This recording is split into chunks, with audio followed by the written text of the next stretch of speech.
আমাদের প্রেমের কথা চ্যানেলটির সকল প্রকারের পাঠ গল্প দেখতে আমাদের চ্যানেলটি সাবস্ক্রাইব করে পাশে থাকা বেল আইকনে ক্লিক করুন। সুরাইয়া বেগমের গলায় কথা আটকে যাচ্ছে। তিনি কাঁপতে কাঁপতে দাঁড়িয়ে আছেন, মুখ বেয়ে নিরবধি অশ্রুধারা। কিছু বলছেন না, শুধু বুক ভেঙে আসা কান্না। এই দৃশ্য দেখে রুহেনা বেগম আর মেহেজাবিন বেগমের বুকের ভেতরও যেন ঝড় বয়ে গেল। আতঙ্কে চোখ বড় হয়ে উঠল, হাত পা কাঁপতে লাগলো। মনে হলো কোনো ভয়ঙ্কর কিছু ঘটেছে, কিন্তু সুরাইয়া বেগম আর নিজেকে আটকাতে পারলেন না। মুখ ফেটে কেঁদে উঠলেন তিনি। বড় আপা, মেজো আপা, তিয়াশা, তিয়াশা। তিয়াশার নাম শুনতে যেন এক ঝড় বয়ে গেল চৌধুরী বাড়ির দেওয়ালে। সবার বুক কেঁপে উঠল ভয় আর অবিশ্বাসে। রুহেনা বেগম ছটফট করতে করতে চিৎকার করে উঠলেন। এই ছোট, কি বলছিস? তিয়াশা, কি কি? তার চোখে ভয় জমে উঠেছে, মুখ কেঁপে যাচ্ছে। মনে হচ্ছে মাটি যেন হঠাৎ নিচ থেকে সরে যাচ্ছে। ঠিক সেই মুহূর্তে নিজের ঘর থেকে বেরিয়ে এলো তাহসান সাহেব। তার কণ্ঠ ভারী, কান্নায় ভরা। তবুও চেষ্টা করছেন শব্দ গুছিয়ে বলতে। ভাবি, ভাইয়া, আমাদের এখন হসপিটাল যেতে হবে। এই হসপিটাল শব্দটা শুনেই পনয় সাহেব আর প্রান্তিক সাহেবের চোখ চমকে উঠল। হঠাৎ যেন শরীর জমে গেল। এই কথাটা শুনে মেহেজাবিন বেগম আর রুহেনা বেগমের হাত কেঁপে উঠল, মুখ সাদা হয়ে গেল। তাহসান সাহেব এক দীর্ঘশ্বাস ফেলে আবারও ভাঙ্গা গলায় বলে উঠলেন। তিয়াশা আম্মুর অনেক বড় অ্যাক্সিডেন্ট হয়েছে। Ryan phone. আর কোনো কথা শেষ করার আগে রুহেনা বেগম বুক ফেরে চিৎকার করে উঠলেন। আমার মেয়ে কোথায়? না, আমার ভালো মেয়ে গেল। আজ তো আমার মেয়েটার জন্মদিন। না না, তোমরা মিথ্যে বলছো। তার কান্নায় পুরো বাড়ি কেঁপে উঠল, বুক ধরফর করছে, শ্বাস আটকে যাচ্ছে। মেহেজাবিন বেগম যেন নিঃশ্বাস নিতে পারছেন না, মাথা ঘুরে আসছে। তিনি হামা করে কেঁদে উঠলেন, কণ্ঠ ভেঙে যাচ্ছে। আর পনয় সাহেব নিঃশব্দে বসে আছেন, চোখ ভিজে উঠছে বারবার। তার ঠোঁট কাঁপছে, ফিসফিস করে বলছেন, আমার মেয়েটার কাছে যাবে। প্রান্তিক সাহেব বাকরুদ্ধ হয়ে দাঁড়িয়ে আছেন, তার চোখ স্থির, শরীর অবশ, ঠোঁট নড়ছে না। মনে হচ্ছে তার ভেতরকার সব শক্তি নিঃশেষ হয়ে যাচ্ছে। হঠাৎ করে রুহেনা বেগম বুক ভেঙে ছটফট করে উঠলেন। আমায় কেউ নিয়ে চলো, আমার মেয়ের কাছে নিয়ে চলো, আমার মেয়ের কাছে। তিনি মেহেজাবিন বেগমকে জড়িয়ে ধরে হাউমাউ করে কাঁদতে লাগলেন। সেই মুহূর্তে বদলে গেল চৌধুরী বাড়ির পরিবেশ। এত বড় বাড়ি, এত কোলাহল, কিন্তু হঠাৎ যেন সব কিছু নিস্তব্ধ। শুধু ভেসে আসছে বুক ফাটা কান্নার শব্দ। প্রতিটি দেওয়াল, প্রতিটি ঘর, প্রতিটি কোণায় প্রতিধ্বনিত হচ্ছে অসহায় চিৎকার, ভয়ঙ্কর আর্তনাদ আর মায়েদের বুক ভাঙ্গা কান্না। গাড়ির ব্রেক চেঁচিয়ে থামতেই পুরো পৃথিবীটা যেন থেমে গেল। চোখ ধাঁধানো আলোয় ভেসে উঠল সেই বিশাল বহুতল হাসপাতাল। উচ্চসাদা ভবনটা যেন অন্ধকার আকাশ ভেদ করে দাঁড়িয়ে আছে, চারপাশে ঝলমলে লাইটের আলো। লম্বা কাচের দরজাগুলো থেকে বারবার রোগী আর ডাক্তার ঢুকছে, বের হচ্ছে। সামনে দাঁড়ানো অ্যাম্বুলেন্সের লাল নীল সাইরেন চিৎকার করে যাচ্ছে। ভেতরে বাইরে ছোটাছুটি করছে মানুষজন। করিডোর থেকে ভেসে আসছে কারোর কান্নার শব্দ, কারোর চিৎকার। মনে হচ্ছে গোটা হাসপাতালটা যেন একদম বন্ধ অস্থিরতার কারাগার। এই বিশৃঙ্খলার মাঝেই জায়ন কাছের দরজা পেরিয়ে ছুটল তার পৃথিবীকে নিয়ে। জায়নের বুকের ওপর নিথর হয়ে পড়ে আছে তিয়াশা, তবে সাদা শার্টটা ভিজে গেছে লালচে রঙে। চারপাশে ছড়িয়ে পড়েছে সেই ভয়ঙ্কর রক্তের গন্ধ। দুহাত কাঁপছে, শরীর দুলছে, কিন্তু সে শক্ত করে আঁকড়ে ধরে আছে তিয়াশাকে, যেন সামান্য আলগা গলেই পৃথিবীটা ওর হাতছাড়া হয়ে যাবে। জায়নের চোখ লাল, নিঃশ্বাস ছুটে আসছে হাঁপড়ের মতো, নাক দিয়ে রক্ত ঝরছে অবিরাম, কিন্তু সে নিজের দিকে তাকাচ্ছে না। তার সমস্ত দৃষ্টি আটকে আছে তিয়াশার মুখে। সেই মুখে নেই কোনো হাসি, নেই কোনো রং, নিথর ঠোঁট, ফ্যাকাশে গাল। দেখে মনে হচ্ছে যেন সময় থেমে গেছে। হঠাৎ চারপাশে হুড়মুড় করে ছুটে এলো নার্সরা। একজন স্ট্রেচার টেনে আনলো আর ডাক্তার ছুটে আসলো। কিছু নার্স ঝাঁপিয়ে পড়লো জায়নের দিকে তিয়াশাকে নেওয়ার জন্য, কিন্তু জায়ন হঠাৎ পাগলের মতো চিৎকার করে উঠল, ফুপিয়ে কেঁদে ছিঁড়ে ফেললো তাদের থেকে। না না, কেউ হাত দিও না আমার জানকে। আমি নিয়ে যাব। কোথায় নিতে হবে বলেন, আমি নিয়ে যাব। তার গলা ফেটে যাচ্ছে, বুক ধড়ফড় করছে, চোখে ভাসছে অসহায় হাহাকার। সাদা দেওয়ালে প্রতিধ্বনিত হলো তার চিৎকার। চারপাশে ভিড় জমে গেল। অপরিচিত মানুষজন অবাক চোখে তাকিয়ে আছে তার দিকে। কেউ চুপচাপ মাথা নিচু করে ফেলছে। পেছন থেকে বৃষ্টি হাউমাউ করে ছুটে এসে কান্না ভাঙ্গা কণ্ঠে বলল, ভাইয়া প্লিজ ডাক্তারকে দেখাও। আন ছুটে এসে জায়নের হাত ধরতে গেলে নাজিম সামনে দাঁড়িয়ে বোঝানোর চেষ্টা করে, কিন্তু জায়নের কানে কিছুই ঢুকছে না। সে আরও শক্ত করে আঁকড়ে ধরল তিয়াশাকে। বুক ফেটে চিৎকার করল। আমি নিয়ে যাব আমার জানকে, আমি ছাড়বো না কারো কাছে। জায়নের পাগলামি দেখে নার্স কাপা গলায় বলল, স্যার পেশেন্টকে নিয়ে যেতে দিন, সময় নষ্ট করলে অবস্থা খারাপ হয়ে যাবে। আপনারও তো নাক থেকে রক্ত বেরোচ্ছে, আপনার এখনই একটা চেক আপ দরকার। কথা শেষ না হতেই জায়নের গলা থেকে বেরিয়ে এলো হৃদয় বিদারক চিৎকার। সে তিয়াশাকে শক্ত করে বুকে চেপে হাউমাউ করে কাঁদছে। ওকে একদম পেশেন্ট বলবেন না, ও আমার বউ, আমার পৃথিবী। আর একবার পেশেন্ট বললে আমি সব শেষ করে দেব। আমার জান ও পেশেন্ট না। কোথায় নিতে হবে বলেন? আমার কাছ থেকে ওকে নিয়ে গেলে আমায় কোনো চেক আপ ঠিক করতে পারবে না, আমি মরে যাব। চারপাশ কেঁপে উঠল তার চিৎকারে। অনন্যা আরোহীর বুকে ভেঙে পড়ল। মারিয়া থরথর করে কাঁপতে কাঁপতে বারবার উচ্চারণ করছে, আল্লাহ আমার দিও আপু, আল্লাহ প্লিজ ঠিক করে দিও। চারপাশের বাতাস ভারী হয়ে উঠছে। কেউ নীরবে চোখ মুছছে, কেউ নিঃশ্বাস ফেলে তাকিয়ে আছে। মনে হচ্ছে যেন পুরো হাসপাতালটা শুকে ছাই ডেকে গেছে। এর মধ্যে পেছন থেকে রায়ন হনহনি এগিয়ে এলো। তার চোখ ভিজা আছে অশ্রুতে, তবুও মুখে ভয়ঙ্কর দৃঢ়তা। কোনো দ্বিধা না করে নিজের সমস্ত শক্তি দিয়ে সে জায়নের কোল থেকে তিয়াশাকে টেনে নিল। জায়ন এমনভাবে আঁকড়ে ধরে রেখেছিল যেন তার বুক থেকে জীবনটাই ছিঁড়ে নেওয়া হচ্ছে। রায়ানের চোখে তখন অসহ্য যন্ত্রণা। জল শক্ত করে সে বলল, ভাইয়া, আপুর এখন ডাক্তার প্রয়োজন, ট্রিটমেন্ট প্রয়োজন। তার কণ্ঠে কানা, তবুও সেই কণ্ঠ ছিল অটল। যেন এই মুহূর্তে তার বুক ফেটে গেল। সে জানে তার আপুকে বাঁচাতে এটাই করতে হবে। কিন্তু জায়নের চোখ লাল, রুদ্র দৃষ্টিতে জ্বলছে। সে তাকিয়েছে রায়ানের দিকে, যেন মুহূর্তে ছিঁড়ে ফেলবে তাকে। এত বড় ভিড়ের মাঝে জায়নকে আটকে রাখা অসম্ভব হয়ে যাচ্ছিল। আহান, সাগর, ইউভি, পলাশ একসাথে ঝাঁপিয়ে পড়ে তার শরীর ধরে ফেলল। তবু যেন পাহাড় ঠেকানোর মতো অবস্থা। জায়নের শক্তি আর উন্মাদনা থামানো প্রায় অসম্ভব হয়ে উঠেছিল। সবার হাতের ফাঁক গলে সে ছিঁড়ে বেরিয়ে আসতে চাইছিল। আর্তনাদ করে চিৎকার করছে, ওকে আমার কাছে দে, নিস না আমার থেকে, দে না রে প্লিজ। তার চিৎকারে পুরো করিডোর কেঁপে উঠল। নার্সরা থমকে দাঁড়িয়ে গেল। অন্য রোগীরা, আত্মীয়রা চোখে হাত দিল। সবার বুক ফেটে যাচ্ছিল জায়নের এই হাহাকার শুনে। অবশেষে রায়ন কোনো মতে তিয়াশাকে স্ট্রেচারে শুয়ে দিল। স্ট্রেচারের ওপর ওইভাবে শুয়ে থাকা তিয়াশাকে দেখে মুহূর্তে জায়নের বুক যেন ছিন্ন ভিন্ন হয়ে গেল। সে নিজের বুক চাপড়ে কাঁদতে লাগলো। কণ্ঠ রুদ্ধ হয়ে এলো। ঠোঁট দিয়ে রক্তের মতো অশ্রু ঝরতে লাগলো। তবুও তার কান্না থামছিল না। জায়নের পাগলামো দেখে আহান চিৎকার করে উঠল, জায়ান প্লিজ পাগলামো করিস না, ভাবির ইমিডিয়েট ট্রিটমেন্ট লাগবে। ইউভি আর দেখতে পারছে না তার ভাই বোনের এই অবস্থা। শরীরে জোর পাচ্ছে না, কণ্ঠে নেই কোনো চেতনা। তবু বলে উঠল, ভাইয়া তুমি এরকম করলে বনুকে ঠিক হবে বলো? কিন্তু জায়ন নিজেকে থামাতে পারল না। বুকের ভেতর থেকে অসহ্য ব্যথার আর্তনাদ। আমি যাবো ওর সঙ্গে, আমায় ছাড় না তোরা প্লিজ। আমি আর আমার মধ্যে নেই, আমাকে যেতে দে। তার চোখে অন্ধকার, কণ্ঠে অসাধ্য, যেন সে আর মানুষ নেই। মৃত্যুর মুখে ছুটে যাওয়া এক ভাঙ্গা স্বামী। এদিকে ডাক্তার দ্রুত এগিয়ে এলো। সে তিয়াশার চেক আর পালস চেক করতে লাগলো। সবার নিঃশ্বাস আটকে গেল। করিডোরে কোনো শব্দ নেই, শুধু মনিটরে টিকটিক আর শব্দ, আর সবার বুকে ধুকধুকানি।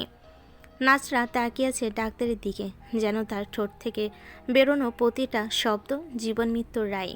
ডাক্তার মাথা তুলে তাকালেন, তারপর ইশারা দিলেন নার্সকে। আকাশ কাঁপতে কাঁপতে এগিয়ে এলো। তার চোখে জল টলমলো করছে, তবুও কণ্ঠে সেই দৃঢ়তা। Yes, sir. I think my sister lost too much blood and she need operation. ডাক্তারের কপালে ঘাম জমলো, কণ্ঠ গভীর আর ভারী। Yes, you are right, Akash. So lose too much blood. She need blood. শব্দটা শুনতে চারপাশ কেঁপে উঠল। সবার বুকের ভিতর হাহাকার জমে উঠল। আর সেই মুহূর্তে জায়ন পাগলের মতো ছিঁড়ে চিৎকার করে উঠল, আমার শরীরে সব ব্লাড ওর নামে করা, আমার ব্লাড নিয়ে নিন, সব নিয়ে নিন, শুধু আমায় ওর কাছে যেতে দিন, ওকে সুস্থ করে আমার কাছে ফিরিয়ে দিন। তার চোখ দিয়ে বন্যার মতো অশ্রু গড়িয়ে পড়ছে। বুকের ভেতর থেকে বেরোচ্ছে কণ্ঠ ফাটা শব্দ। নার্স ডাক্তার সবার চোখে পানি এসে গেল। মনে হচ্ছিল আজ তারা প্রথমবার ভালোবাসার প্রকৃত রূপ দেখল, যেখানে মানুষটা নিজের প্রাণ, নিজের শরীর সব কিছু দিয়ে দিতে রাজি, শুধু তার প্রিয় মানুষটাকে বাঁচানোর জন্য। ডাক্তার কড়া স্বরে বললেন নার্সদের, ইমিডিয়েটলি ওটিতে নিয়ে যাও। স্ট্রেচারে শুয়ে থাকা নিথর তিয়াশা। আলো ঝাপসা হয়ে যাচ্ছে, চাকাগুলো ধাতব শব্দ প্রতিধ্বনিত হয়ে কানে বাজছে। স্ট্রেচার ছুটে যেতে থাকলো করিডোর ধরে। রায়ান, আকাশ, নাজিম ছুটলো এদিকে। জায়ানকে ছেড়ে ইউপিও পেছন পেছন ছুটলো, কিন্তু পেছনে দাঁড়ানো যেন ছিঁড়ে ফেলতে চাইছে সবাইকে। বুক ফেটে আত্মনাদ করে উঠল। আমাকে ছাড় তোরা, নিস না তোরা, ওকে নিস না আমার কাছ থেকে, ওকে নিয়ে যাস না, আমি শেষ হয়ে যাব। শব্দগুলো করিডোরের দেওয়ালে গিয়ে ঠেকলো, প্রতিধ্বনিত হয়ে যেন পুরো হাসপাতাল কাঁপিয়ে তুলল। কেমন যেন তেল ফুরিয়ে যাওয়া নিভতে থাকা বাতির আলোর মতো জায়নের আর্তনাদও ধীমো হতে লাগলো। আমাকে আমার জানের কাছে যেতে দে, আমি যাব ওর সঙ্গে। ও ভয় পায় একা থাকতে, ও ভয় পায়। আমি যাব, আমি যাব। কিন্তু হঠাৎই জায়নের শরীর তুলে উঠল, চোখের সামনে সব অন্ধকার হয়ে গেল, গলায় আটকে গেল কান্না। মুহূর্তের মধ্যেই ঢলে পড়ল আহানের বুকে। জায়ন, সাগরের বুক ফাটা চিৎকারে পুরো ফ্লোরটা কেঁপে উঠল। আহান এই দেখে এক নার্সের উদ্দেশ্যে বলে উঠল, প্লিজ নার্স, এদিকে আসুন প্লিজ।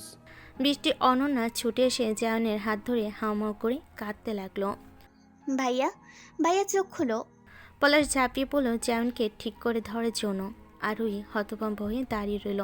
মারিয়া কাপা হাতে নিজের মুখ চেপে ধরে শুধু একটাই শব্দ উচ্চারণ করলো, আল্লাহ, আমার বড় ভাইয়াকে, তার পুরো পৃথিবীকে সুস্থ করে ফিরিয়ে দাও। ওদিকে ভারী দরজার শব্দে অপারেশন থিয়েটার গর্জে বন্ধ হলো। মুহূর্তেই করিডোর নিস্তব্ধ হয়ে গেল, শুধু চারিদিকে কান্না আর হাহাকার। একদিকে নিথর তিয়াশার মৃত্যুর সঙ্গে লড়াই করছে ভেতরে, অন্যদিকে তার প্রণয়ের একমাত্র পাগল পুরুষ বাইরে পড়ে আছে জ্ঞানহীন অবস্থায় আহানের বুকে। সেই করিডোরের বাতাসও ভারী হয়ে গেল, মনে হচ্ছিল দেওয়ালগুলো কাঁদছে তাদের সঙ্গে। বাইরে রাত নেমে আসছে, আকাশ কালো মেঘে ঢাকা। হাসপাতালের জানালায় থেমে নেই একটানা বৃষ্টির ধারা। ফোঁটা ফোঁটা জল কাছে আশ্রে পড়ছে, আর সেই শব্দ যেন ভেতরের হাহাকারের সুরের সঙ্গে মিশে যাচ্ছে। মনে হচ্ছে প্রকৃতি আর মানুষ একসাথে কাঁদছে একটা নিথর শরীরের জন্য, একটা ভালোবাসার জন্য, একটা অসমাপ্ত জীবনের জন্য। পুরো হাসপাতাল যেন থমকে গেছে। নীরবতার মধ্যেও মানুষের নিঃশ্বাস ভারী হয়ে শোনাচ্ছে। অপারেশন থিয়েটারের দরজা শক্ত করে বন্ধ, তার উপর লাল বাতি জ্বলছে। দরজার বাইরে সবার বুকের ভেতর জমে উঠছে এক অজানা ভয়, হাহাকার আর অসহায় প্রার্থনা। অন্যদিকে জায়নের অবস্থা আরও ভয়াবহ। প্যানিক অ্যাটাকের ধাক্কায় জ্ঞানহীন অবস্থায় শুয়ে আছে অন্য এক ক্যাবিনে। তার পাশে বসে আছে পলাশ, সাগর আর রায়ান। তিনজনের মুখ মিলান, চোখ লাল, ঠোঁট শুকিয়ে গেছে কান্না চেপে রাখতে রাখতে। চারিদিকে যেন এক শ্বাসরুদ্ধ অস্বাভাবিকতা ভর করেছে। এমন সময় হুড়মুড়িয়ে কান্না করতে করতে হাসপাতালে এসে পৌঁছালেন পুরো চৌধুরী পরিবার। যেন ঝড় বয়ে গেল করিডোর দিয়ে, কারো চোখে সীমাহীন ভয়, কারো কণ্ঠে অস্থিরতার ঝড়। সঙ্গে আছেন আয়েশা বেগম আর আশরাফ খানও। হাসপাতালের বাতাসটা আরও ভারী হয়ে উঠল তাদের আগমনে। পুরুষেরা সাধারণত চোখের জল আড়াল করে রাখে, বুকের ভেতর ঢেকে রাখে ব্যথা, কিন্তু আজ আর সেই শক্তির মুখোশ ঠেকেনি। বুক ফুঁড়ে যন্ত্রণা বেরিয়ে আসছে, নিঃশ্বাস ভারী হয়ে উঠছে। প্রান্তিক সাহেব, প্রণয় সাহেব, তাহসান সাহেব আর আশরাফ খানের চোখে মুখে সেই অসহ্য যন্ত্রণার চাপ স্পষ্ট, যেন প্রতিটি মুহূর্তে তাদের বুকের ভেতর শিকল হয়ে কষে ধরেছে। প্রান্তিক সাহেব অস্থির হয়ে চারপাশে তাকাতে লাগলেন, চোখ দুটো লাল হয়ে উঠেছে, কপালের ঘাম জমে আছে। তার দৃষ্টি যেন মরিয়া হয়ে কাউকে খুঁজছে, মুখ কাঁপছে। হঠাৎ তিনি আকাশের দিকে ফিরলেন, কণ্ঠ কেঁপে উঠল অসহায়তায়। কোথায় আমার মেজো আম্মু, আমার ছেলের বউ? কণ্ঠ ভেঙে আসছিল, বুক কাঁপছিল, মনে হচ্ছিল তিনি আর এক মুহূর্ত অপেক্ষা করতে পারবেন না, যেন এক্ষুনি ভেঙে পড়বেন। প্রণয় সাহেবের চোখে জমে উঠল ভয়, দৃষ্টিতে ছটফটানি, চোখ বড় হয়ে গেছে, ঠোঁট কাঁপছে। তিনি ব্যাকুল হয়ে আকাশকে আঁকড়ে ধরে প্রশ্ন ছুড়ে দিলেন, আমার মেয়েটা কেমন আছে রে বাবা? আমার জায়ান ঠিক আছে তো? কোথায় সে? আকাশ কিছুক্ষণ নিঃশব্দে তাকিয়ে রইল। চোখে পানি চিকচিক করছে, বুক ওঠানামা করছে দুর্দশাসে, গলা ভারী হয়ে এসেছে, ঠোঁট কাঁপছে। শেষ পর্যন্ত ভেজা মুখ নিচু করে পনু সাহেবকে শক্ত করে জড়িয়ে ধরল। কান্না আর কষ্ট একসাথে গলায় আটকে গিয়ে ফেটে বেরিয়ে এলো। কেউ কেউ ভালো নেই মেজো মামু। বনুর অনেক রক্ত বেরিয়ে গেছে, অপারেশন চলছে, অবস্থা ভালো না। বন্ধুর অবস্থা দেখে ভাইয়া পাগল হয়ে গেছে, মামু পাগল হয়ে গেছে, ভাইয়ার প্যানিক অ্যাটাক করছে, ভালো নেই। এই কথা শুনে কঠিন মনের মানুষ প্রান্তিক সাহেবও আর নিজেকে ধরে রাখতে পারলেন না। মুখ চেপে ব্যথা সামলাতে চেষ্টা করলেন, কিন্তু শরীর সাড়া দিল না। মুখ বিকৃত হয়ে গেল অস্থিরতায়, নিঃশ্বাস ভারী হয়ে উঠল, যেন বুকের ভেতর পাহাড় ধসে পড়ছে। তিনি ধপ করে বসে পড়লেন চেয়ারে। চোখ ভরে উঠল জল, আর বুকের যন্ত্রণা চাপিয়ে গেল সব শক্তি। পনু সাহেব হাত কাঁপতে কাঁপতে বুক চাপড়াচ্ছিলেন। চোখ থেকে একের পর এক অশ্রুবিন্দু গড়িয়ে পড়ছিল, গাল ভিজিয়ে নিচ্ছিল, দৃষ্টি ঝাপসা হয়ে আসছিল, ঠোঁট কাঁপছিল অশ্রুর ভারে। তাহসান সাহেব আর আশরাফ খান চুপচাপ দাঁড়িয়ে রইলেন, কিন্তু চোখের পানি আড়াল করতে পারলেন না।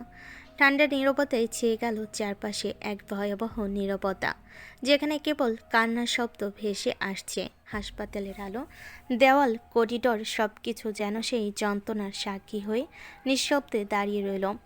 এদিকে রুহিনা বেগম আর মেহেজাবিন বেগম ছুটে এসে শক্ত করে ধরে ফেললেন ইউভিকে।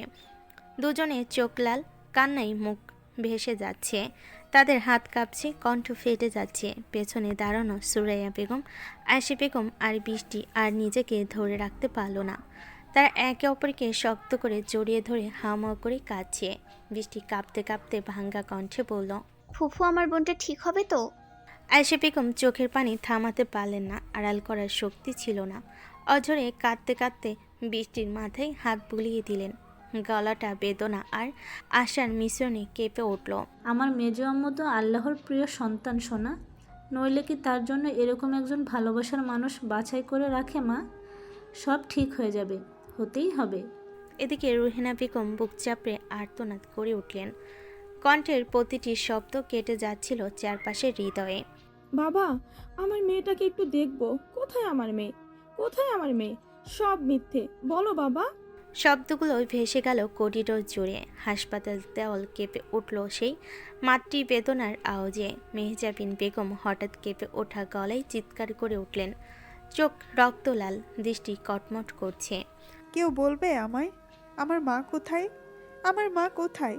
আর কোথায় সে পুরুষ যে আমার আম্মুকে রক্ষা করতে পারলো না? তার কণ্ঠে জমে থাকা ক্রোধ, যন্ত্রণা আর শূন্যতার প্রতিধ্বনি শোনা যাচ্ছিল। চারিদিকের সবাই নিঃশব্দে তাকিয়ে রইল তার দিকে, কিন্তু কোনো কেউ উত্তর দিতে পারল না। তার চোখে আগুন জ্বলে উঠল।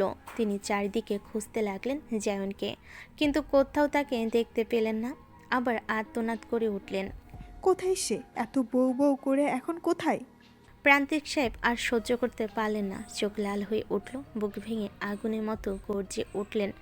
তিনি মেহেজাবিন বেগমের হাত শক্ত করে ধরে ঘুরিয়ে মুখোমুখি হয়ে বলেন, একদম আমার ছেলের ভালোবাসায় আঙুল তুলবে না। কেমন মা তুমি?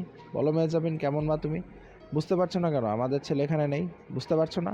কি করে ভাবলে সে তার নিজের হৃদয়কে এই অবস্থায় দেখতে পারবে? আমাদের ছেলের মধ্যে সেই শক্তিটুকু নেই মেহজাবিন, সেই শক্তিটুকু নেই। প্রান্তিক সাহেবের গভীর কণ্ঠ চারপাশকে স্তব্ধ করে দিল।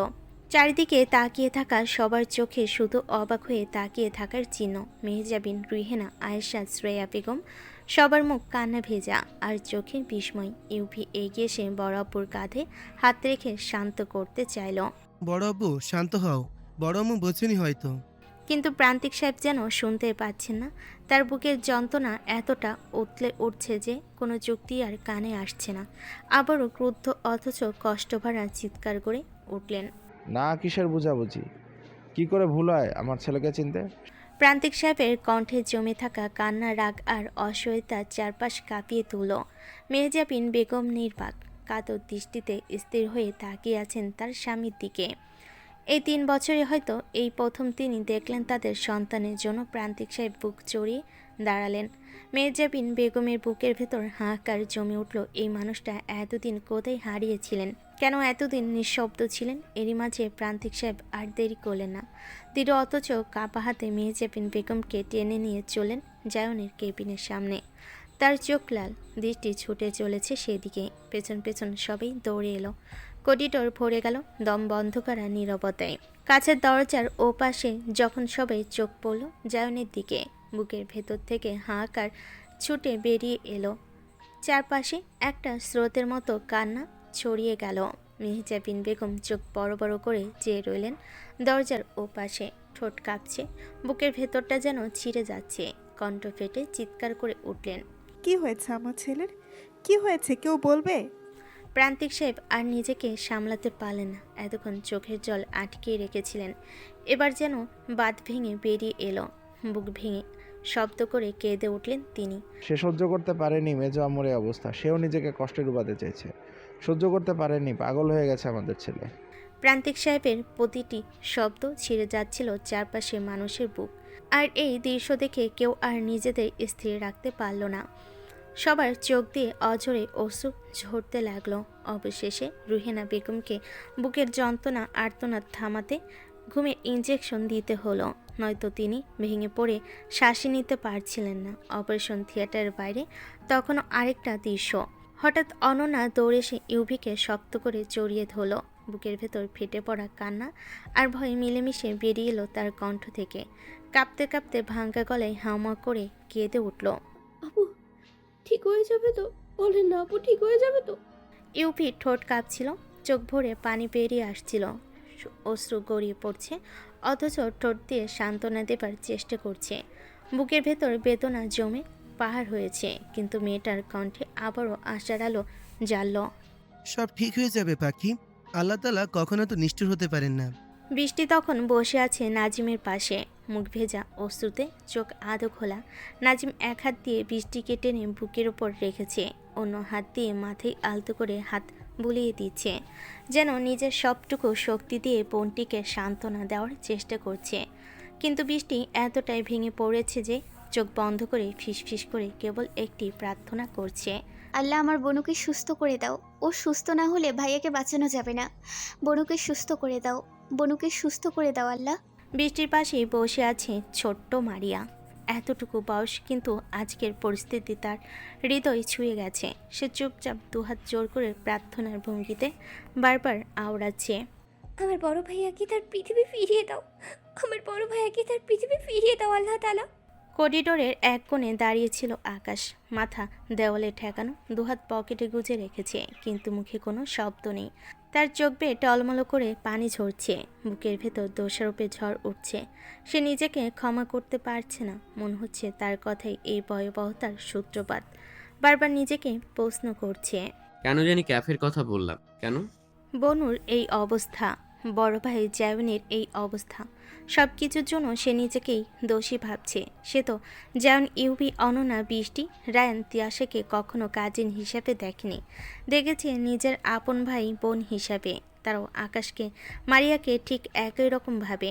বিশেষ করে জায়ন, সে নিজে না বুঝলেও আকাশ জানে তার বড় ভাই একজনই, আবরার জায়ন চৌধুরী। তার ভেতরে কষ্টের স্রোত বইছে। হঠাৎই কাঁধে এক চেনা স্পর্শ পেল, সেই উষ্ণ আশ্বস্ত করা স্পর্শ। পেছন থেকে ভেসে এলো এক কণ্ঠস্বর, শুনছো? আকাশ আর কিছু বলল না। পেছন ঘুরে ঝড়ের মতো কান্নায় ভেঙে পড়ল, শক্ত করে জড়িয়ে ধরল আরোহীকে। বুকের সব যন্ত্রণা ফেটে বেরিয়ে এলো। সব আমার জন্য হয়েছে, বনুর কিছু হলে নিজেকে ক্ষমা করতে পারবো না সোনা। আরোহীও কেঁদে ফেল, শক্ত করে জড়িয়ে ধরল আকাশকে। দুজনের চোখের জল একসাথে মিশে গেল। কাপা গলায় বুকটা ভরা, কান্নায় ভেতর দিয়ে আরোহী ফিসফিস করে বলল, তুমি প্লিজ নিজেকে দোষ দিও না। হয়তো আল্লাহ তাআলা ভাইয়া আর আমার বেবির ভালোবাসার গভীরতার পরীক্ষা নিচ্ছে। কিচ্ছু হবে না ওদের, কিচ্ছু হবে না। দুজনেই কিছুক্ষণ এভাবেই একে অপরকে শক্ত করে জড়িয়ে থাকলো। কান্নার মাঝেই যেন সামান্য সান্ত্বনা খুঁজে পেল তারা। এদিকে বলা হয় রক্তে কোনো ধর্ম নেই, কোনো সীমারেখা নেই। আজ সেই কথাই প্রমাণ হয়ে গেল চৌধুরী পরিবারের চোখের সামনে। তিয়াশার জন্য যখন ব্লাড ব্যাংক থেকে রক্ত কম পড়ল, সবাই ছুটে এলো রক্ত দিতে। পরিবারের সঙ্গে সাগর, পলাশ, আহান সবাই এগিয়ে এলেন, কিন্তু শেষ পর্যন্ত ম্যাচ হলো জেমসের রক্তের সঙ্গে। আর ছেলেটা একটু পিছু হটল না। বিন্দুমাত্র দ্বিধা না করে নিজের হাত বাড়িয়ে দিল এই বিপদের রাতে। পরিবারের সদস্যের মতো দাঁড়িয়ে গেল বনুর জন্য।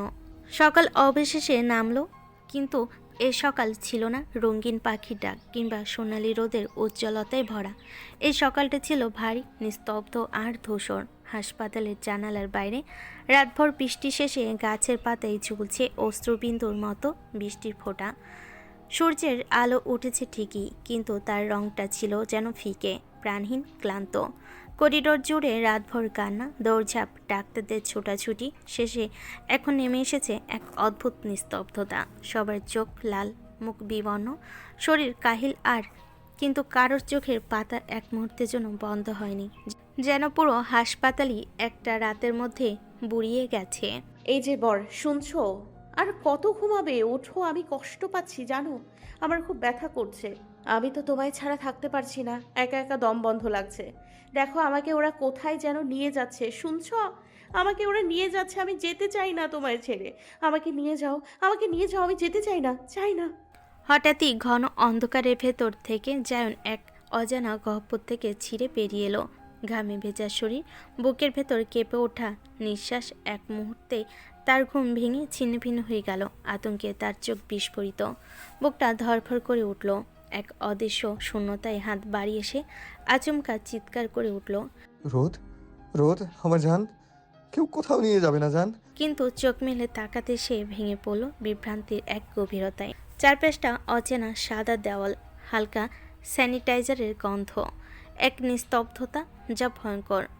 পাশে বসে আছেন মেহজাবিন বেগম, আহান আর রায়ান। পরনে হাসপাতালের রোগীর পোশাক, হাতে ক্যানোলা গেঁথে রয়েছে।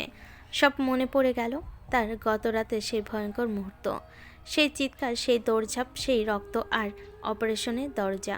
তার বুকের ভেতর আবারও হাহাকার শুরু হলো। মেহজাবিন বেগম কিছুটা ঘুমিয়ে ঢুলেছিলেন, কিন্তু ছেলের হঠাৎ চিৎকারে কেঁপে ওঠেন, চোখ মেলে তাকালেন। জায়নের দৃষ্টি তখন উন্মত্ত, তার কণ্ঠ কাঁপছে আতঙ্কে। আমার রোদ কোথায়? আমার রোদ কোথায়? রোদ এখানেই ছিল, কোথায় নিয়ে গেল আমার রোদকে? জায়নের চিৎকার যেন পুরো কেবিন কাঁপিয়ে তোলো। বুকের ভেতর দম চেপে ধরে সে আত্মনাদ করতে লাগলো। হাতের ক্যানুলা হঠাৎ এক ঝটকায় ছিঁড়ে ফেল, সঙ্গে সঙ্গে রক্ত ঝরে পড়তে লাগলো মেঝেতে। সেই টপ টপ শব্দ যেন ছুরি হয়ে বিঁধছে মায়ের হৃদয়ে। ছেলের চোখের সামনে যেন দুনিয়া ভেঙে যাচ্ছে। সে ছটফট করতে করতে উঠে দাঁড়াতে চাইল, কিন্তু শরীর তাকে সঙ্গ দিল না। অসহায়ভাবে বসে পড়ে, বড় বড় চোখ মেলে মায়ের দিকে তাকে কাপা গলায় পড়ল, মা, আমার রোদ কোথায়? এখানেই তো ছিল। মেহজাবিন বেগম স্থবির হয়ে গিয়েছিলেন, বুকের ভেতর ধরফর, চোখে অঝরে পানি জমছে, কিন্তু কথা গলায় আটকে যাচ্ছিল। কিন্তু তিনি রায়ান আর আহানের দিকে তাকালেন, যেন উত্তর খুঁজছেন, অথচ নিজের বুকেই শূন্য মনে হচ্ছিল। চোখের পানি ঝরতে ঝরতে কেবল ফিসফিস করল জায়ন, আমার রোদ ছিল এখানে, কোথায় নিয়ে গেল ওকে? ওর খুব কষ্ট হচ্ছে, ভয় পাচ্ছে, কোথায় ও? রায়ান হতভম্ব। ভাইয়ার কণ্ঠে এতটা অসহায়তা সে কোনোদিন শোনেনি, অথচ তিয়াসা তো অন্য রুমে। তার বুক কেঁপে উঠল। আহান দ্রুত জায়নের কাঁধ চেপে ধরে ঝাঁকিয়ে বলল, ভাবি এখানে নেই জায়ান, ভাবি এখন আইসিইউতে। কথাটা শোনার পর জায়নের বুকের ভেতরে কষ্ট যেন বিস্ফোরিত হলো। আবারও সে উঠে দাঁড়াতে চাইল, কিন্তু তার শরীর, তার দুর্বল প্রতিটি পেশি ব্যথায় টানছে। তবু সে আর্তনাদ করে উঠল, আমায় নিয়ে চল কেউ, আমি ওকে দেখতে চাই, ওকে ছুঁতে চাই, ওকে অনুভব করতে চাই, নইলে আমার দম বন্ধ হয়ে আসবে। আহান এবার রাগে দুঃখে কণ্ঠ উঁচু করে উঠল, নিজের অবস্থা দেখেছিস? আগে নিজে একটু সুস্থ হ, ভাবির পাশে সবাই আছি আমরা। কিন্তু জায়ন যেন শুনতেই পাচ্ছে না। তার কণ্ঠ ভেঙে ভেঙে আসছে, চোখ ভিজে ঝাপসা হয়ে গেছে। বুক চেপে সে আবার চিৎকার করে উঠল, সবাই আছে, কিন্তু ওর পাশে আমি নেই। ওর আমাকে চাই, আমার ওকে চাই। এক ঝটকায় চারপাশে সব সরঞ্জাম সরিয়ে দিয়ে সে উঠে দাঁড়ালো। চোখে মুখে অশ্রুতে ভিজে যাচ্ছে। এক পা বাড়াতেই হোঁচট খেয়ে পড়ে গেল, কিন্তু থামেনি। আবারও উঠে দাঁড়ালো, টলমল পায়ে হাঁটতে লাগলো, যেন ওর প্রাণ কেবল এক জায়গায় টানছে। মেহজাবিন বেগমের বুকের ভেতরটা তখন ফেটে যাচ্ছে। এই দৃশ্য তার আর সহ্য হলো না। শাড়ির আঁচল দিয়ে চোখ মুছতে মুছতে কণ্ঠ কেঁপে গিয়ে বলে উঠলেন, আহান, রায়ান, ওকে নিয়ে যা মেজো আম্মুর কাছে। ওকে না দেখতে পেলে আমার ছেলেটা শেষ হয়ে যাবে রে, নিয়ে যা। রায়ান এক দীর্ঘশ্বাস ছেড়ে জায়নের কাঁধ জড়িয়ে ধরল। খালি পায়ে হাসপাতালে পোশাক পরা অবস্থায় কোনো বোধ নেই, কোনো হুঁশ নেই, তবু তার একটাই গন্তব্য, তার পৃথিবী, তার রোদ। আহানও পেছন পেছন ছুটল। আইসিইউর সামনে এসে জায়ন এক ছটকায় দরজা ঠেলে ভেতরে ঢুকে গেল। আকাশ আর ইউপি চেষ্টা করছিল আটকাতে। কি করছো ভাইয়া বনু? আই সি ইউতে এভাবে কেউ যেতে পারবে না। কিন্তু জায়নের চোখে তখন নিয়ম, আইন, শৃঙ্খলা কিছুই নেই। ভেতর ঢুকে সে এক মুহূর্তে স্তব্ধ হয়ে গেল। ভেতরে একজন নার্স ছিল, সে দেখে অবাক। আরে আরে স্যার, এভাবে এখানে আসতে পারেন না। ডাক্তারবাবু জানলে বকাবকি করবে। আপনি প্লিজ এখান থেকে যান। তিয়াসার শরীরটা নানা যন্ত্রে জড়ান, অক্সিজেন মাস্ক মনিটরে তার শিরায় শিরায় সুচ ঢোকানো। চোখ বুজে নিস্তব্ধ হয়ে শুয়ে আছে সে। দৃশ্যটা দেখে জায়নের বুকের ভেতরটা যেন ছিঁড়ে গেল। কণ্ঠে ব্যথা জমে গিয়ে প্রায় ফিসফিসে উঠল। ওকে স্পর্শ করতে চাই, ওকে আদর দিতে চাই, ওকে বুকে আগলে রাখতে চাই। তারপর এক দীর্ঘশ্বাস ছেড়ে আবারও বলল, শুধু একবার ছুঁয়ে চলে যাব। নার্স হতভম্ব হয়ে পড়ল। তার চোখে করুণা, আবার কর্তব্যের বাঁধনও টানছে। তবু সে নরম স্বরে বলল, স্যার, ম্যাম এখন 72 ঘন্টা অবজারভেশনে রয়েছে। প্লিজ আপনি এখান থেকে চলে যান। কিন্তু জায়নের বুকের আরতি থামছিল না। কাপা কণ্ঠে সে আরেকবার মিনতি করল, প্লিজ শুধু একবার আমার জানকে ছুঁতে চাই। কণ্ঠের ভাঙ্গা সুর যেন দেওয়াল ফুঁড়ে বেরিয়ে আসছিল। আর তারপর পরই নিজের হাত পেছনে রেখে তিয়াসের কপালে এক কোমল কাতর ভালোবাসার চুম্বন এঁকে দিল। নার্স তড়িঘড়ি করে বলে উঠল, আরে স্যার, কি করছেন, কি করছেন? কিন্তু যেমন উত্তর দিল না। তার বুক তখন প্রায় ফেটে যাচ্ছে।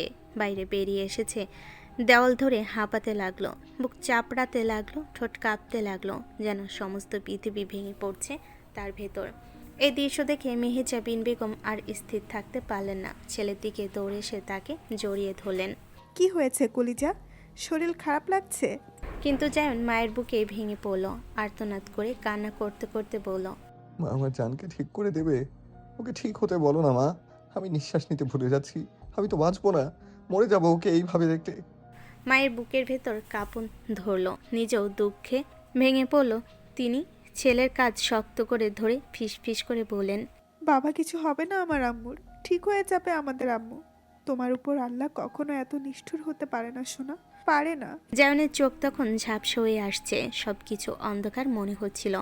কণ্ঠ ভেঙে চোরমার হয়ে সে বলল, আমি কি অন্ধ হয়ে যাচ্ছি মা? আমি তো আমার বাচ্চাকে এই অবস্থায় দেখতে পাচ্ছি না। সবকিছু কেমন অন্ধকার লাগছে ওকে ছাড়া। ওকে একবার ঠিক হতে বলো না মা, বুকের মধ্যে আগলে রাখবো। দোয়া করো মা, আল্লাহ তাআলা আমার বাচ্চার সব কষ্ট আমাকে দিয়ে যেন ওই নিকৃষ্ট বিছানায় শুইয়ে রাখে। তার এই আর্তনাদ শুনে চারপাশের প্রতিটি বুক কেঁপে উঠল, কান্নায় ভিজে গেল সবার চোখ। একটাই প্রশ্ন ঘুরপাক খাচ্ছিল সবার মনে, কেউ এতটাও ভালোবাসতে পারে? হ্যাঁ পারে। এই তো আমাদের সামনে জলজান্তর প্রমাণ। জায়নের বুক ফাটা কান্না, তার নিঃস্বার্থ আকুতি, তার ভালোবাসার তীব্রতা সবাইকে নিস্তব্ধ করে দিল। আস্ত তাহসান সাহেবও আবেগে বুক চেপে ফিসফিস করে বলেন, আমাদের জায়নের মতো স্বামী যেন সব মেয়ের ভাগ্যে জোটে। আল্লাহ তাআলা আমার ছেলে মেয়ে দুটোকে আর কষ্ট দিও না, সুস্থ করে দাও আমার বাচ্চাদের। পনে সাহেব তখন চোখ মুছতে মুছতে প্রান্তিক সাহেবকে জড়িয়ে ধরলেন। আমার মেয়ে খুব ভাগ্যবতী ভাইয়া, খুব ভাগ্যবতী, এরকম হিরোকে পেয়েছে তার জীবনে। করিডোরে বাতাস ভারী হয়ে উঠল, নিঃশ্বাস নিতেও কষ্ট হচ্ছিল সবার। মনে হচ্ছিল এক অদৃশ্য পাহাড় চাপা পড়েছে চৌধুরীর পরিবারের বুকে। আর 4টি দিন কেটে গেছে, দিন মানে আসলে কেবলই সময়ের হিসাব। কিন্তু এই সময়টা যেন জায়নের জীবনের সবচেয়ে সবচেয়ে ভয়াবহ 4টা দিন। তার চোখে ঠিকঠাক ঘুম নেই, শরীরে এক ফোঁটা শক্তি নেই, মুখ শুকিয়ে চৌচি, ঠোঁট ফেটে গেছে রুক্ষ মরুভূমির মতো। চোখের নিচে গভীর কালো দাগ যেন প্রমাণ দিচ্ছে সে কতটা নির্ঘুম কাটিয়েছে প্রতিটা রাত। তবুও কেউ তাকে সরাতে পারেনি, কারো কথাই টলেনি সে। 3 দিন ধরে একইভাবে বসে আছে তিয়াসার পাশে। এর মধ্যে তিয়াশাকে দেখতে তার মামার বাসার লোকেরাও এসেছিল। আরোহী সারাদিন ওখানে থাকতো, সন্ধ্যায় আকাশ দিয়ে আসতো। আরোহীর আব্বু আম্মু দেখতে এসেছিল। পরি আর রুবিনা রোজ বিকালে দেখতে আসতো। তিয়াশাকে গত রাতে আইসিইউ থেকে প্রাইভেট কেবিনে শিফট করা হয়েছে। ডাক্তাররা বলেছে বিপদ কেটে গেছে। পরিবারের সবাই একটু নিশ্চিত হলো, কিন্তু জায়নের থেকে বিপদ কেবল একটাই শব্দ। তার বিপদ মানে তিয়াশা চোখ না খোলা, তিয়াশা হাত না নাড়া, তিয়াশার কণ্ঠস্বর না শোনা। তাই সে সারাক্ষণ স্তব্ধ হয়ে বসে থাকে। তিয়াশার হাত শক্ত করে ধরে রাখে, যেন এই হাত ছেড়ে দিলে, এই আঙ্গুলগুলো আলগা হয়ে গেলে তিয়াশা তাকে ছেড়ে চলে যাবে। মেহজাবিন বেগম কতবার খাওয়ানোর চেষ্টা করেছে, কখনো অনুরোধ করেছেন, কখনো তিয়াশা নামে শপথ করিয়েছেন, তবুও জায়ন কখনো দুটো লোকমা খেয়েছে, কখনো একেবারেই খায়নি। এতদিন যে ছেলে নিজের শরীরের প্রতি যত্নশীল ছিল, তাকে দেখলে বোঝা যেত সে কতটা সাজানো গোছানো মানুষ। আজ তার চেহারায় কেবলই এক পাগলাটে অবহেলার ছাপ। চারদিক ওর শরীরটা কেমন অবসন্ন হয়ে পড়ছে, চোখ মুখে যেন এক অদ্ভুত শূন্যতা, আর তার ঠোঁট শুধু একটাই কথা বিড়বিড় করে, কিচ্ছু হবে না জান, আমার রোদ, আমার জান। তিয়াশার এখনও জ্ঞান ফেরেনি, শুধু নিঃশ্বাস চলছে। ডাক্তারেরা আশ্বস্ত করেছেন, কিন্তু জায়নের বুকের ভিতরে অশান্তি কিছুতেই থামছে না। সে চেয়ে থাকে বইয়ের মুখের দিকে, কখনো কপালে চুমু খায়, কখনো হাত বুকে চেপে ধরে। আজকের সকালটা অন্যদিনের মতোই ছিল। যেন বসে আছে বিছানার পাশে, তিয়াশার হাত ধরে নিজের চোখের পানি লুকানোর ব্যর্থ চেষ্টায় মগ্ন। তার ঠোঁট থেকে ঝরে পড়ছে কণ্ঠভাঙ্গা ফিসফিসানি। ঠিক হয়ে যা, একবার একবার ঠিক হয়ে যা জান। কখনো আর বকবো না, কখনো জেদ করবো না। তুই যা বলবি সব কথা শুনবো, সব কথা। শুধু তুই আমার কাছে থাকবি, আমার জীবনের সুখ তারা তুই, আমার প্রতিটা নিঃশ্বাসের বাতাস তুই জান, আমার জীবনের ঘন অন্ধকারে আলোর আতশবাজি তুই। তুই ছাড়া আমি এক সেকেন্ডও বাঁচতে পারবো না। আমার এই পৃথিবী তুই ছাড়া আমি নেই জান, নেই। জায়নের গলা কেঁপে উঠছে, চোখ থেকে অঝরে পানি ঝরছে, সেই অশ্রু গড়িয়ে গিয়ে পড়ছে তিয়াশার বিছানায়। ঠিক সেই মুহূর্তে যেন অলৌকিক কিছু ঘটল। জায়নের হাতের ভেতরে হঠাৎ যেন একটা হালকা নড়চড়া অনুভূত হলো। সে চমকে উঠল, বুকের ভেতরটা ধরফর করে উঠল। তার বড় বড় চোখ একবার তিয়াশার মুখে, একবার তার হাতের দিকে, আরেকবার লক্ষ্য করতে বুঝতে পারল তিয়াশার আঙ্গুল সত্যি নড়ছে। কয়েক সেকেন্ডের জন্য যেন নিঃশ্বাস নিতেই ভুলে গেল।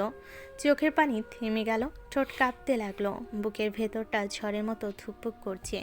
তার মনে হলো 4 দিনের অন্ধকার, 4 দিনের কষ্ট, 4 দিনের মৃত্যু ভয় সব এক মুহূর্তে আলোয় ভেসে যাচ্ছে।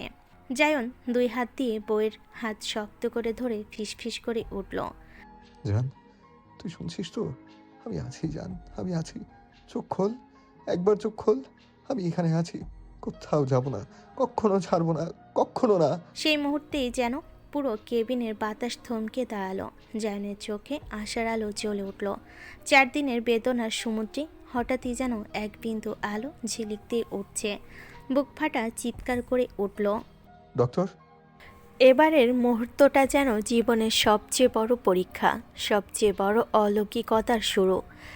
4 দিনের অন্ধকারের পর এই সামান্য আঙ্গুল নড়ে ওঠাই জায়নের কাছে মনে হলো যেন পুরো দুনিয়া নতুন করে জন্ম নিল।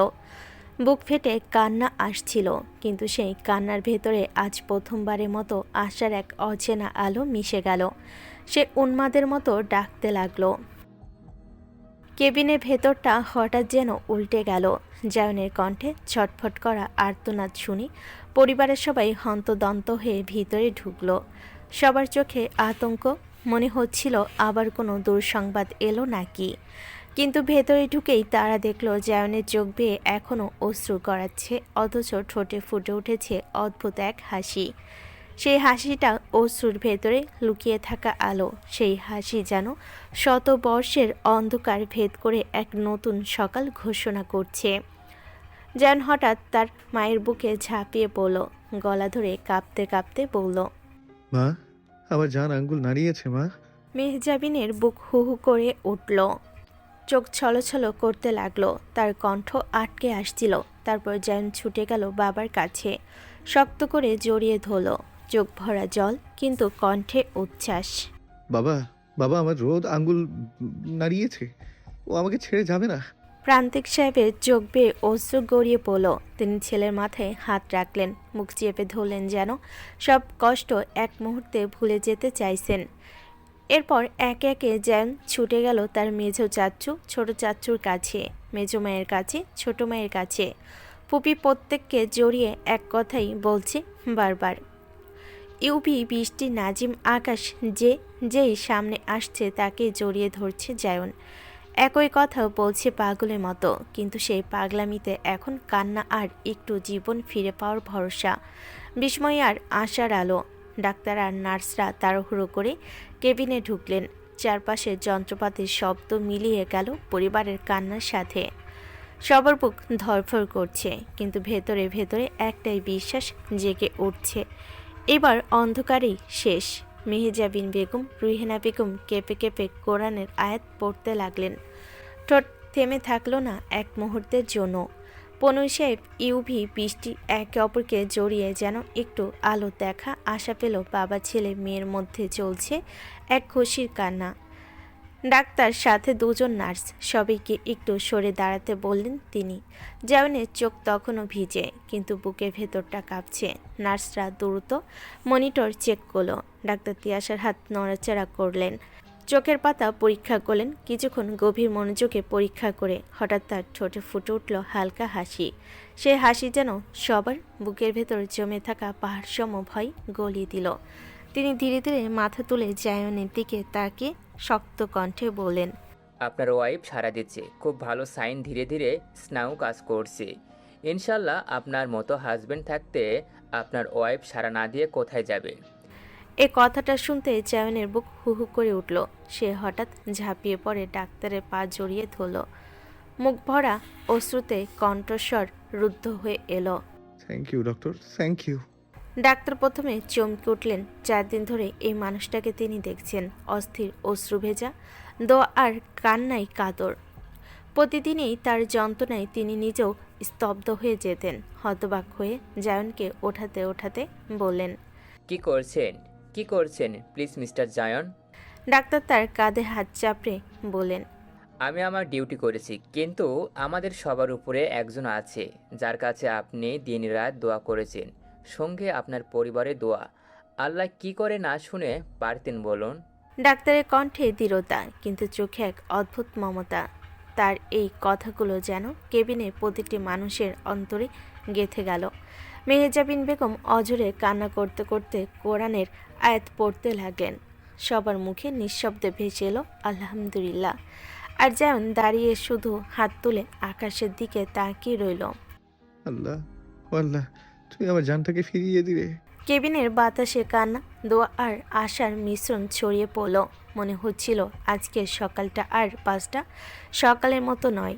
এই সকাল হয়তো নতুন করে শুরু হবে ভালোবাসার, আশার, জীবনের গল্প। সবার চোখে পানি, ঠোঁটে প্রার্থনা। কেবিনের বাতাস ভারী হয়ে আছে অশ্রু আর আনন্দের মিশ্রণে।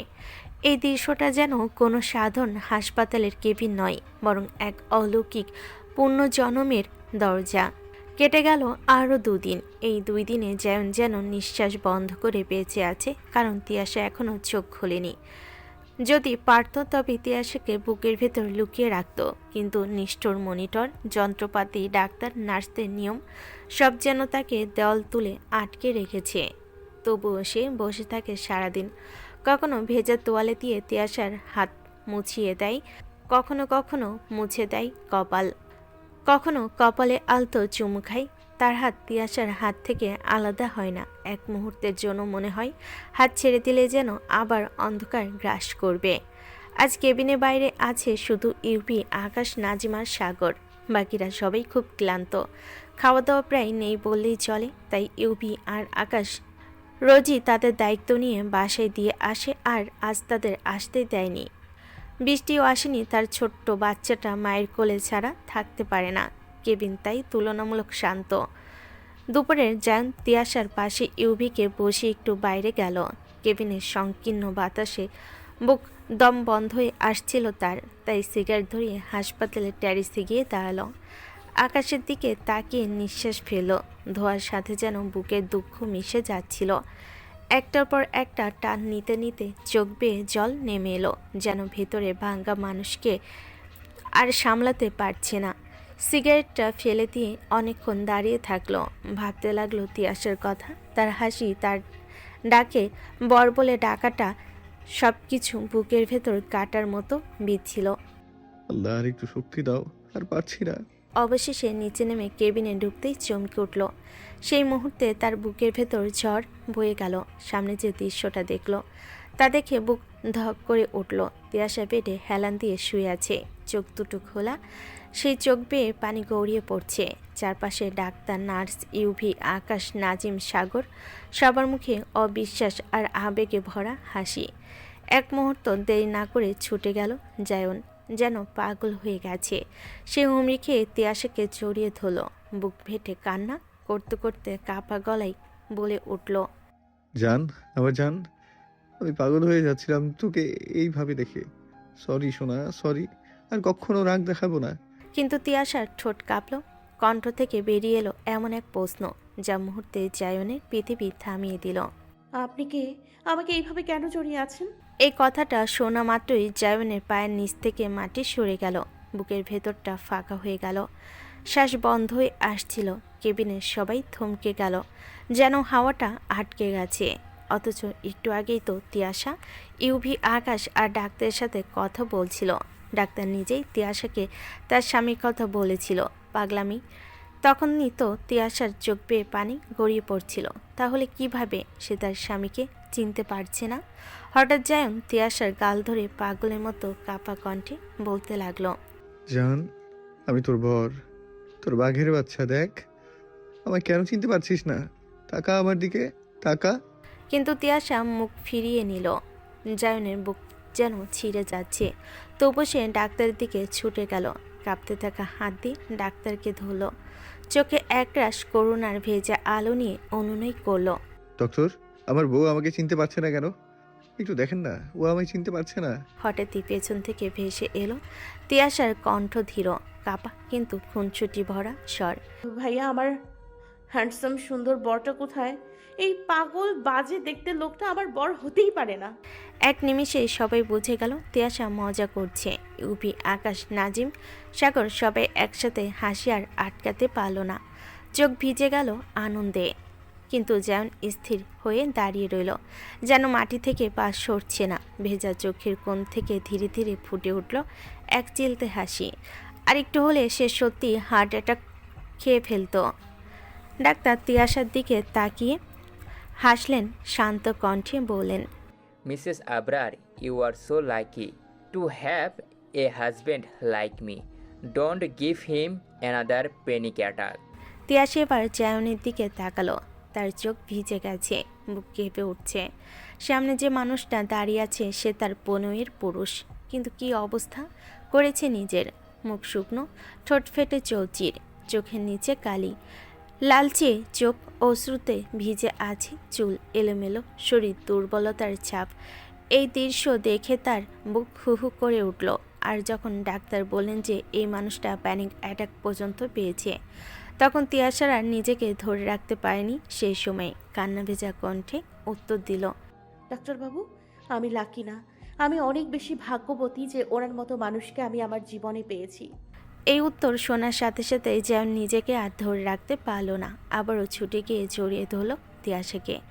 দুর্বল শরীর হলেও তিয়াসাও তাকে জড়িয়ে ধরল, বুকের ভেতর সব ভালোবাসা ঢেলে দিল। ডাক্তার মুচকি হেসে জায়নের দিকে তাকিয়ে বললেন, mister Abrar, please have some patient. Please Abrar is too much week.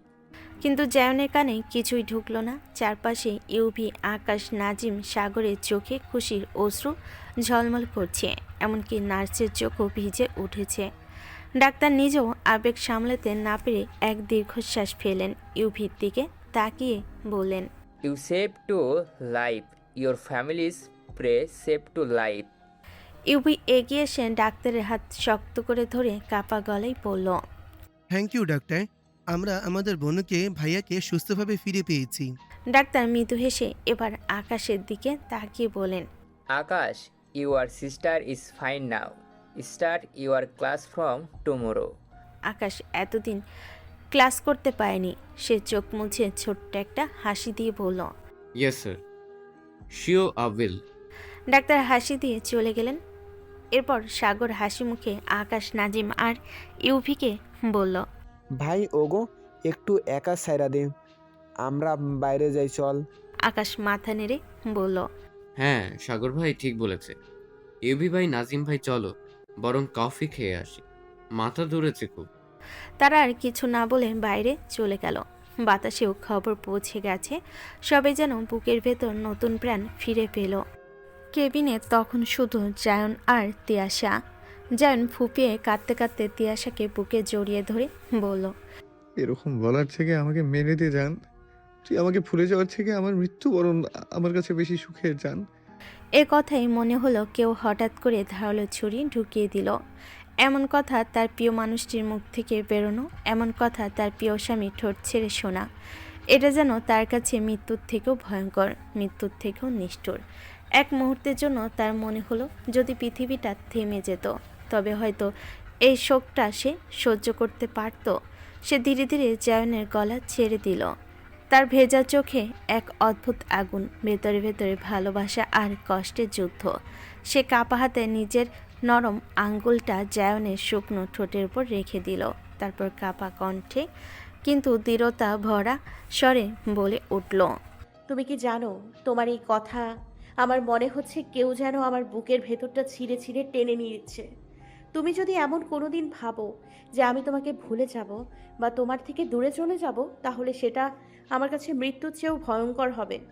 আমার দমই বন্ধ হয়ে আসছে এই কথাটা শুনে। শোনো, আজকের পর যদি তুমি আর একবারও মুখে এমন কথা আনো, মৃত্যুর কথা, আমি তোমাকে চিনব না বা ভুলে যাব। আমি সত্যিই তোমাকে বুড়ি গঙ্গায় ফেলে আসব। তোমাকে ছাড়া আমি এক মুহূর্তও থাকতে পারি না। তুমি কি এটা বোঝো না? তুমি কি সত্যিই জানো না আমি তোমাকে ছাড়া কিছুই নই? বলো, জানো না তুমি? এই বলে সে যেন পুরো দুনিয়ার সব ভয়, সব শঙ্কা, সব কষ্ট ভুলে গিয়ে আবারও জায়নকে জড়িয়ে ধরল। তার দুর্বল শরীর, অসুস্থ দেহ, তবু বুকের ভেতরকার সেই ভালোবাসা এত প্রবল যে মনে হলো সে যেন সমস্ত শক্তি দিয়ে নিজের মানুষটাকে আঁকড়ে ধরে রেখেছে। যেমন তার বুক ফেটে যাওয়া কান্নার মাঝেও ভেজা চোখের দৃষ্টি নিয়ে তিয়াশাকে নিজের আরও কাছে টেনে নিল। তার কণ্ঠ কেঁপে যাচ্ছিল, শ্বাস ভারী হয়ে উঠছিল, চোখে জল থামছিল না। জায়ন শ্বাস নিতে নিতে তার চোখের পানি মুছে দিয়ে কণ্ঠ কাঁপতে কাঁপতে ফিসফিস করে বলল, জান আমি প্রমিস করে বলছি কখনো তোকে ছেড়ে যাব না, এক সেকেন্ডের জন্যও না। তুই আমার নিঃশ্বাস, তুই আমার জীবন, তুই আমার পৃথিবীর প্রতিটা আলো। তোকে ছাড়া আমার সব অন্ধকার। সরি সোনা, সরি, আর কোনোদিনও তোকে কষ্ট পেতে দেবো না, আর কোনোদিনও তোর চোখে পানি আনবো না। আই লাভ ইউ জান, আই লাভ ইউ। আমি তোকে ছাড়া সত্যিই নেই। তিয়াশা চোখ বন্ধ করে জায়নের শক্ত বুকের ভেতর মুখ গুজে দিল। তার ঠোঁট কেঁপে উঠল, শ্বাস কেঁপে উঠল, অশ্রু গড়িয়ে এলো চোখ থেকে। ধীরে ধীরে সে বলল, আই লাভ ইউ টু বর, I love you so much.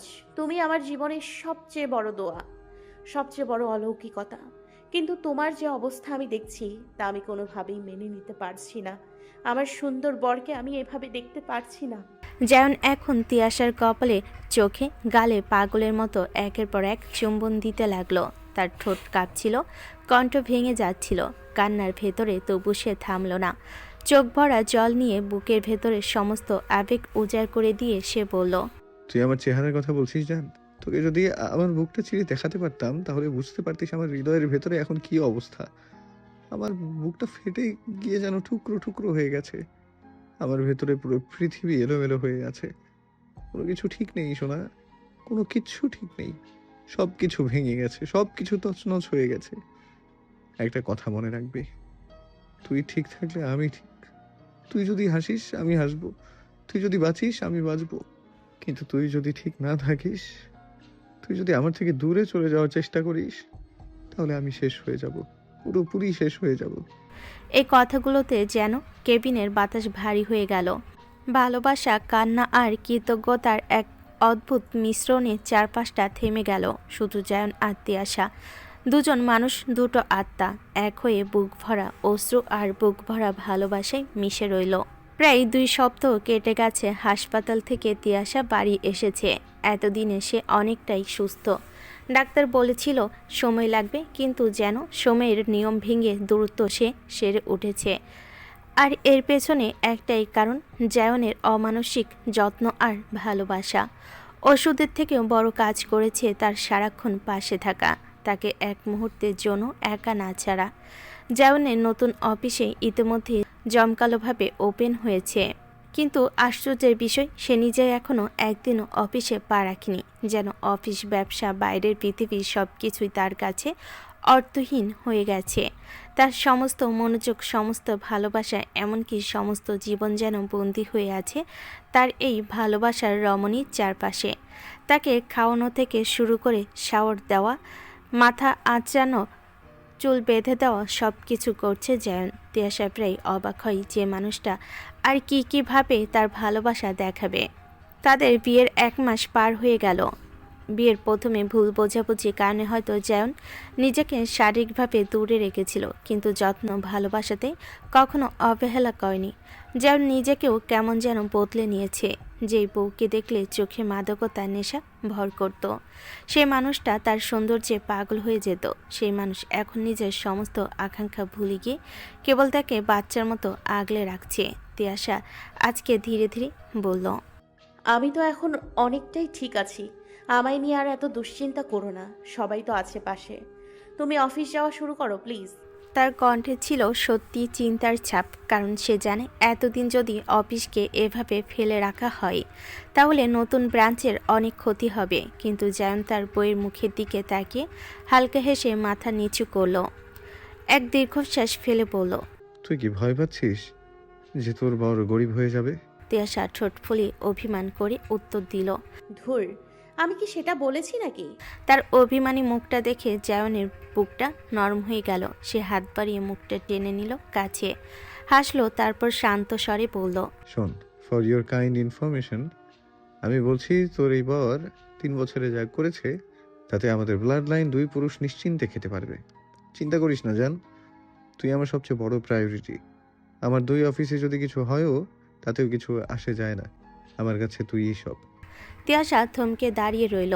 তার চোখের ভিতর এক অদ্ভুত আলো জ্বলে উঠল, যেন সে প্রথমবার নতুন করে দেখছে তার মানুষটাকে। কি মনে হলো? হঠাৎ সে ঝুঁকে গিয়ে জড়িয়ে ধরল জায়নকে। জায়নের বুক কেঁপে উঠল, বুকের ভেতর যেন হৃদস্পন্দন গুনগুন করে বাজতে লাগলো। তার সিদ্ধারা পেয়ে নেমে গেল এক নতুন অদ্ভুত শিহরণ। তবুও সে ধৈর্য ধরে শক্ত করে আগলে ধরল তিয়াশাকে। কিছুক্ষণ বাদে তিয়াশা সরে এসে মায়াবী চোখে তাকালো জায়নের দিকে। সেই দৃষ্টির গভীরতায় জায়নের বুক যেন ফেটে বেরিয়ে আসতে চাইছে। তার গলায় অ্যাডামস অ্যাপল ওঠানামা করছে বারবার। কণ্ঠ কাঁপতে কাঁপতে সে বলল, কি করছিস জান? তিয়াশা এবার তার কলার ধরে নিজের কাছে টেনে নিল। তার চোখে এক মিশ্র অনুভূতির ঝড়, অভিমান, আকাঙ্ক্ষা, ভালোবাসা আর গভীর আকুলতা। ঠোঁট এগিয়ে নিয়ে সে ধীরে গলায় বলল, আমার বর তো আজকাল আর আদরই করে না। আগে তো সারাক্ষণ আমার পেছন পেছন ঘুরতো, একটু সুযোগ পেলে আদর করত। আর এখন এতদিন কেটে গেল, বরের আদর পাচ্ছি না। জায়নের বুকের ভেতর যেন বজ্রপাত হলো, শরীর থরথর করে কাঁপতে লাগলো, নিঃশ্বাস ভারী হয়ে উঠল, ঠোঁট শুকিয়ে এলো। তিয়াশার ঠোঁট যখন ছই ছই করছে তখন তার শরীর যেন কারেন্ট খেয়ে লাফিয়ে উঠছে। সে চোখ শক্ত করে বন্ধ করলো, হাত মুঠো করে ফেল। আর ঠিক সেই মুহূর্তে হঠাৎ নিজেকে ছাড়িয়ে নিয়ে দ্রুত উঠে গেল ওয়াশরুমে। ভেতর ঢুকে শাওয়ার অন করে দাঁড়িয়ে পড়ল, ঝর্ণার নিচে মাথা নুয়ে রাখলো, 2 হাত ঠেসে দিল মার্বেল দেওয়ালে। বুক ওঠানামা করছে হাঁপড়ের মতো, ঠান্ডা পানি গায়ে পড়ছে, কিন্তু শরীরের ভেতরের আগুন যেন কিছুতেই নিভছে না। প্রতিদিন এখন তাকে দিনে মধ্যে 3-4 বার শাওয়ারের নিচে দাঁড়াতে হয়। নিজেকে সামলানোর একমাত্র উপায় এইটুকুই, নিজের ভেতরের আগুন নিভিয়ে রাখার জন্য, নিজেকে সামলানোর জন্য সে লুকিয়ে রাখতে পারে নিজের উন্মাদকে, নিজের ভেতরে বেপরোয়া দহনকে। এদিকে তিয়াশা হতবাক হয়ে বসে আছে। তার উন্মাদ পাগলবর হঠাৎ এরকম কেন করছে? কয়েকদিন ধরেই সে খেয়াল করছে, যখনই সে একটু ঘনিষ্ঠ হতে চায়, যখনই ঠোঁটে ঠোঁট ছোঁয়াতে যায়, তখনই পালিয়ে যায়। আজও তাই হলো। তার বুকের ভেতর নতুন করে জন্ম নিল এক অনিশ্চয়তার ভয়। অন্যদিকে শাওনের নিচে দাঁড়িয়ে জায়ন নিজের সঙ্গে যুদ্ধ করছে। সে চিৎকার করতে চায়, কাঁদতে চায়, কিন্তু পারে না, কারণ তার বুকের ভেতর একটাই কথা বাজছে। God, it's hell. I can't give her any more pain now. তাই সে নিজের সমস্ত উন্মাদনা, সমস্ত বেপরোয়া আকাঙ্ক্ষা চাপা দিয়ে ভেতরে পড়ে যাচ্ছে। আর বাইরে বসে তিয়াশা বুঝতে পারছে না তার মানুষটা তাকে আগলে রাখছে ভালোবাসা দিয়ে, এদিকে আবার তাকে ইগনোর করছে। আজ 8 দিন হলো রায়ান আর অনন্যার এসএসসি পরীক্ষা শুরু হয়েছে। পরীক্ষা দিন ইউভি নিজের হাতে অনন্যাকে সেন্টারে পৌঁছে দিয়ে আসে, আর রায়ান যায় বাসার ড্রাইভারের সঙ্গে। সবার ব্যস্ততা এখনও পরীক্ষার ঘিরেই, কিন্তু শুক্রবার দুপুরে ড্রয়িং রুমে একসঙ্গে বসেছে সবাই। প্রান্তিক সাহেব, বনই সাহেব, তাওসান সাহেব আর বাড়ির গিন্নিরা। তিয়াশা যখন হাসপাতালে ভর্তি ছিল তখন যেন পুরো বাড়িটাই এক অদ্ভুত শূন্যতায় ডুবে গিয়েছিল। সবার মুখে লেগে থাকতো কান্নার চাপ, বুকের ভেতরে জমে থাকতো একরাশ বেদনা। কেউ ঠিকমতো হাসতো না, কেউ প্রাণ খুলে কথা বলতো না। কিন্তু এখন ধীরে ধীরে সব কিছু স্বাভাবিক হচ্ছে। তিয়াশা সুস্থ হয়ে ফিরেছে, আর পরিবারের মানুষজনের মুখে আবারও সেই পুরনো হাসি ফুটতে শুরু করেছে। এই সময় পনই সাহেব হঠাৎ কথার সূত্র ধরে বললেন, বড় ভাই, ছোট আম্মুর তো পরীক্ষা শুরু হয়ে গেছে, আজ সবাই একসাথে আছি, তাহলে ওদের বিয়ের তারিখটা ঠিক করে ফেললে হয় না? তাছাড়া আমার মেয়েটাও এখন অনেকটাই ভালো আছে। পনই সাহেবের কথায় প্রান্তিক সাহেবের চোখ মুখ উজ্জ্বল হয়ে উঠল, আর পাশে বসা গিন্নিদের ঠোঁটও ফুটল হাসি। কেবল তাওসান সাহেব একটু গম্ভীর মুখে বসে রইলেন। তবে তিয়াশার দুর্ঘটনার পর থেকে ইউভি আর জায়নের উপর যে তার একরকম অকারণ অভিমান ছিল, তা অনেকটাই মুছে গেছে। এখন আর সে বিরক্ত নয়, বরং মনের ভেতর স্বস্তি অনুভব করছে যে সবার জীবন ধীরে ধীরে আবার স্বাভাবিক পথে ফিরছে। প্রান্তিক সাহেব গাল ভরা হাসি নিয়ে বললেন, আরে সত্যিই তো, মাথা থেকে তো পুরোপুরি বেরিয়ে গিয়েছিল বিষয়টা। এটা হলে খুব ভালো হয়। এতদিন ধরে শুধু আমার মাটার চিন্তায় বুকটা হাহাকার করতো। তারপর তিনি সোজা সুরাইয়া বেগমের দিকে তাকিয়ে জানতে চাইলেন, এই যে ছোট বৌমা, ছোট আম্মুর পরীক্ষা শেষ কবে? সুরাইয়া বেগম মুখে মিষ্টি হাসি রেখে ভদ্রভাবে উত্তর দিলেন,